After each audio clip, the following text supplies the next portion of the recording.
कर्नाटक की सियासत में इन दिनों BZ जमीर अहमद खान का नाम खूब चर्चा में है। DK शिव कुमार के CM बनने के बीच उनके हिमायती अब जमीर अहमद को डिप्टी CM बनाए जाने की जोरदार मांग कर रहे हैं।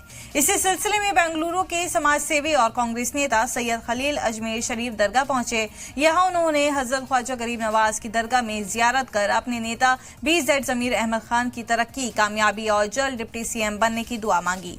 दरगाह के खादिम हाजी सैयद सलीम बन्ना ने सैयद खलील को जियारत करवाई, दस्तारबंदी की और तबर्रुक भी पेश किया। सैयद खलील को जमीर अहमद का करीबी माना जाता है और वो पहले भी उनके लिए अजमेर दरगाह में दुआ करवा चुके हैं। वहीं हाल ही में सैयद खलील अपने साथियों के साथ दिल्ली में कांग्रेस मुख्यालय भी पहुंचे थे। वहां उन्होंने कांग्रेस सदर मल्लिकार्जुन खड़गे के नाम मेमोरेंडम सौंपकर BZ जमीर अहमद खान को डिप्टी CM बनाने की मांग रखी। अब सभी की निगाहें कांग्रेस आला कमान के फैसले पर टिकी हैं। राजनीतिक हलकों में चर्चा है कि 19 जून तक इस मामले में कोई बड़ा फैसला लिया जा सकता है। वहीं इसके बाद ही कर्नाटक की सियासत में चल रही अटकलों पर विराम लगने की उम्मीद है।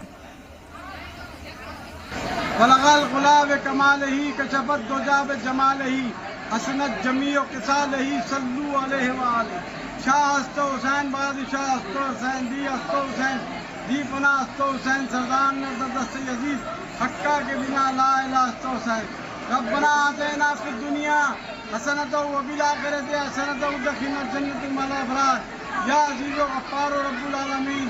सका ज़मीर अहमद की पार्टी को कामयाबी अता फरमाना, इसके लिए खलील भाई ने दुआ करवाई हमसे। ला इलाहा इल्लल्लाह मुहम्मद।